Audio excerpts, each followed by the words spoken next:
Hey everybody, Bill in Virginia. Welcome back. So it's been a day since my last video finished. The stain is drying very well on the rocks that I put in yesterday. You can see that it's no longer highly glossy. It doesn't look as though it's really wet. Still see some gloss. That is in areas where it's over like wet sculpt mold. And it'll take a little while to dry out, but that will fade as well to a dull color, just the same colors that's on the rock faces here.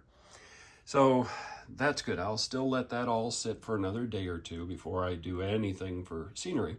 But then I'll be able to get really cracking on the scenery and get a lot done pretty quick. But what I'm going to start with on this episode is track painting. So I've got my basic colors down here for the O standard gauge. And these are the colors that I used on the middle module. So the hammered iron, this works really well for the sides of the rails. Looks good. And then I'm using a urban putty and then an iron oxide for the ties. This will give me a slightly brownish, almost reddish brown tie by the time I do my various mixes in different colors. And that's okay, because once I get all of this done and I get it done down to where it meets up with the other section, I will come back in when that's done. I will use chalks to add rust along the tie plates across the whole thing here, just like I did down there. Then what I'm going to do is I'm going to come back in with a light dusting of black chalk, or grayish black chalks, or combination thereof, and just lightly go over the ties all the way down to the other tunnel. This will give it a uniform kind of dark, dirtier look. You still see some browns, you'll still see other colors and shades, but it will make it look like darker ties, a little more like creosote ties. And that'll make that look pretty nice as well. So that'll be a project that I'll do all at once when I get everything done. Up here is the colors that I was using for the narrow gauge tracks on the other modules. So, and I'm going to be using this again. So the hammered iron comes up here again for use on the rails. Then I use a steel gray and then a classic caramel to give me subtle shades of browns and grayish browns for the ties. You can get lots of colors by just mixing a couple of colors, and you can kind of see some of the variations that were on here. This is where I did a test using these colors before I started to paint everything else. I just did a little piece up here. I'll paint over that, but I'll get started on that. So what I'm going to do is I'm going to do the narrow gauge first. I will get from where I left off right over there, bring it around and get the top done. Probably be able to get that done in a day, and then I can probably get this done in a day and then move on to something else. But that's what I'm going to be doing here first. Well, while not easy to see, you can see that the rails have been painted. So I've spent about 20 minutes going around, and I've got the On30 rails all painted that I'm going to paint. I'm not going to paint up near the points of the switch on this particular module. It's all hidden, and I'm not going to bother doing it. I will do a little touch up in areas where I still see a little bit of the shine come through. But for the most part, the paint took pretty well. I do probably about 7 or 8 ties with a brush and then move on to the next. So this is pretty good. I think what I'm going to do now is I will mix up the tie colors and start painting ties. Start where I began, right down there in the center of the frame, and work my way around. Still think I might get the narrow gauge done tonight, for up here anyway. Still have to paint the center module, but I'm not going to do that until I start working on that one again. So late Monday night, and I am getting ready to wrap it up. I did not get as far as I wanted. There's a lot of ties on the track here. and I am painting every one of them individually. So I'm using that 3-color palette and just doing little dabs, blends, mixes to get what you see here, which is a variety of colors for the ties. All somewhat close, but all a little bit different. And when I paint these, I'm doing maybe 1 to 3 ties at a time per little dab on the paintbrush, and then moving on to the next. So I didn't get as far as I wanted. I got up to the switch, and you can kind of see the color change here versus here. So I did not get any of the ties painted on this little branch. Then I did not do anything on the switch, and I will do a little bit on the switch, kind of about halfway, and then a few dabs just to kind of blend it a little bit, because you can't see it anyway. You're not going to be that close. So tomorrow night, I will finish the painting on these. But, you know, the effort is worth it when you look at the ties and just the different colors that you get. And when I get my dirt ballast down around this track, it's going to look good. And then the dust from the dirt ballast will also add an effect to the ties to kind of mellow some of the colors out a little bit. So just makes for an overall good effect. So tomorrow night, I will pick up where I left off, and I'll finish painting the On30.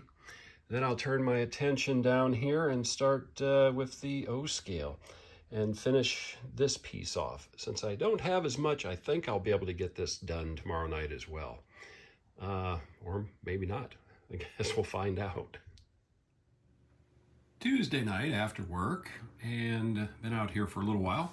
So I got the ties all painted up on this little spur coming off there. I got ties painted up, about halfway on the switch. Then it gets into a point in the woods where you can't see it, so I'm not going to worry about painting that. What I've been doing for the past few minutes is I've been taking that hammered iron and painting the side of the rails on the O standard gauge. Everything is still wet yet. I just finished up.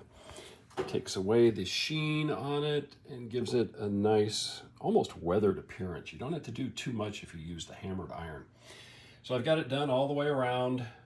So the track itself is painted from tunnel all the way up to where it joins up with the center module. And of course I've got all that done. And then I can see I painted a little bit into the tunnel up here.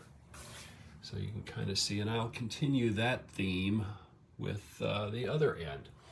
But right now I'll get the paints out and get ready to paint the ties this color and go from there.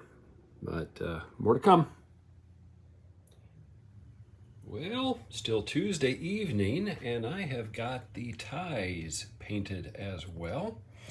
Everything is still kind of on the wet side, so I'll let it sit for a little bit. But I'm happy with the result here. Track looks good. Variety of, again, slightly different colors off of the 3-color palette that I used for the standard gauge tracks. Ties look good, and they will look like that once I get ballast in place and a little bit of chalk. So I'm happy with how this is looking. I'm going to let this dry for a while and then come back out later this evening, and I will then take a bright boy and clean off the rails, and we'll go on to the next thing. Well, a little hard to see, but I've got a nice shine back on the top of the rails. Everything is pretty much dry, so I came back in and cleaned off the top of the track on the standard gauge and the narrow gauge. So everything is ready to run. Well, almost. I will go over with a like a shop rag and just wipe the tops of the rails to get rid of any residual paint and stuff that the bright boy left. Then, you know what, I think I'm going to run some trains and wrap this video up, just showing some trains going through the new scenery. So yeah, I'm making progress. The track painting is now done for this layout. It's not going to take long, and I will have everything wrapped up. I'm feeling a little melancholy right now, but luckily I still have a lot of scenery yet to do. I've got the basics in. I haven't gone back in and really detailed most of it, and I've still got a lot more to do. So anyway, let's see what else I can do yet. Get some trains running, and then wrap this one up.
Well, this is going to wrap up this video.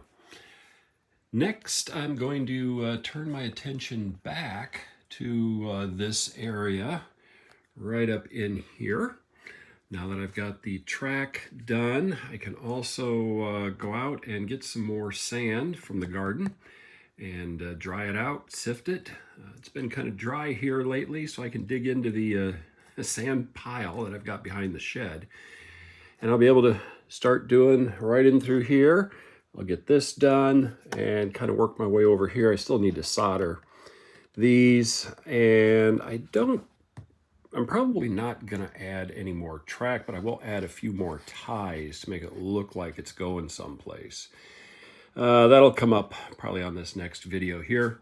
Then I can get started over here as well and start to make like a little access road coming down and then coming around and coming across over through here, and I'll use dirt to smooth all of this area out, build it up like I did on the other one. Make some more trees and continue. But that will do it for this one. So keep having fun on your layouts. Until next time.